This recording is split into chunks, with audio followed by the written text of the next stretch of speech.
Today is the feast of the Epiphany. And Epiphany is a word that we're accustomed to hear and read, but not necessarily use in our everyday conversation. It's one of those very special words. Epiphany, it means manifestation. It means a showing. It means an encounter with. And today, the Magi, those wise men, those sages, those kings from the east, followed the star, and it led them to a stable where they found Christ, the light of the world, and they brought their gifts and worshiped him. There was an epiphany, a manifestation, a showing, an encounter with the Son of God. We call those magi by different terms, but we know what they all mean.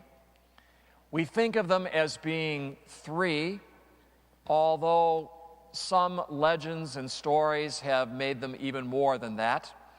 We generally think of them as being three because they brought three gifts. Tradition has given them the names of Casper, Melchior, and Balthazar. They brought exotic gifts. Gold for a king. Frankincense for God. And myrrh for someone who is going to die and be buried. And very often the Magi are portrayed, as they are in our nativity scene, as being from three different races, saying that now all of humanity is represented at the crib and has come to give our Lord, Jesus Christ, God with us, the light of the world, worship. Now, you may be thinking of other stories you've heard about the Magi. They are many. But Matthew included this in his gospel for a very special reason. Matthew's point is that these Magi were the first Christophers. Christopher, if that is your name, comes from two Greek words that together mean Christ bearer. The Magi followed the light of the star. It brought them to the stable in Bethlehem, and they found in that stable Christ, the light of the world. And they carried that light of Christ with them all the way back home to the people that they had left behind. They were Christ bearers.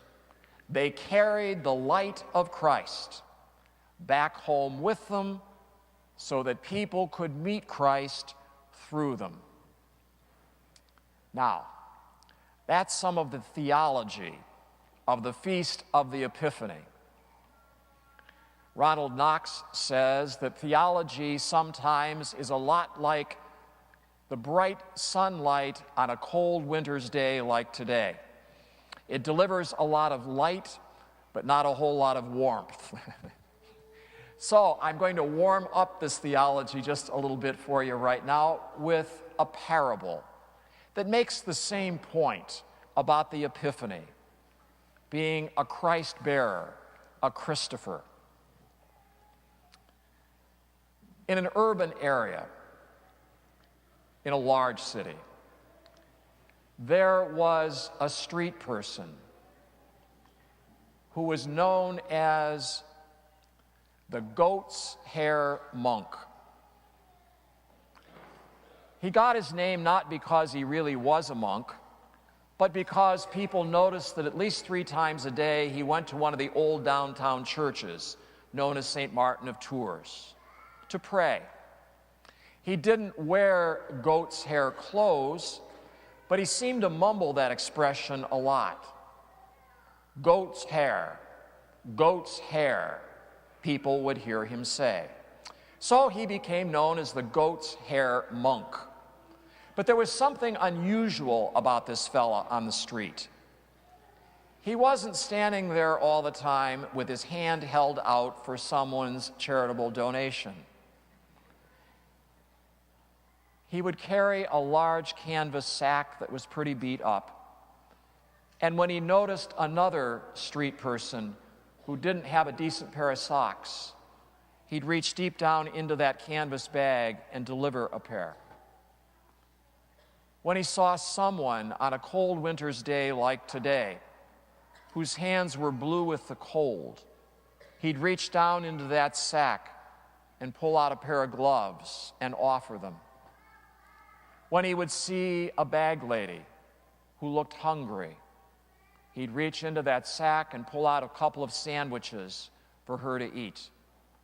And every time he did these things, he would say to the person who was receiving them, goat's hair, with his thick German accent and a smile on his face. Some of the street gangs suspected that he had been a very wealthy man at one time. That was the story, that he had been a millionaire, that he'd converted to Christianity, and he went off the deep end. And there were those who suspected that in that sack, down at the bottom, there was a lot of money. One day, a street kid, a gang member, followed the goat's hair monk into St. Martin of Tours church and watched him as he prayed. And then the older man closed his eyes, and the street kid thought, here's my chance. He crept up very quietly and went to grab that sack.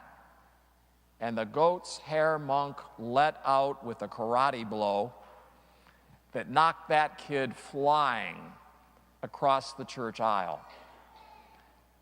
And as the kid got up rather stunned, the goat's hair monk said, "Don't do that. If you rob others, you rob yourself of gifts. Don't do that. Remember, God's here. God's here." The street kid left the church. And then he realized he was being pursued by a rival gang. He ran.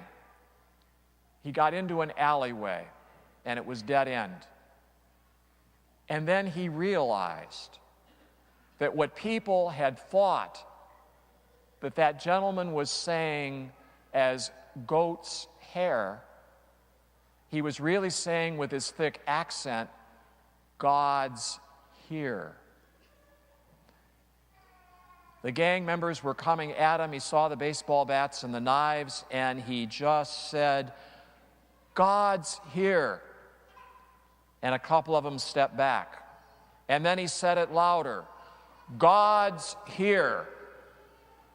And they all disappeared. That gang kid began following the goat's hair monk. And he went with him into church and sat next to him and asked him if he would teach him how to pray. And he did.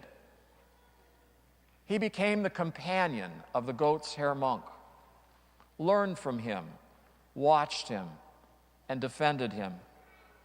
And one day the goat's hair monk lay dying, and the street kid was there with him.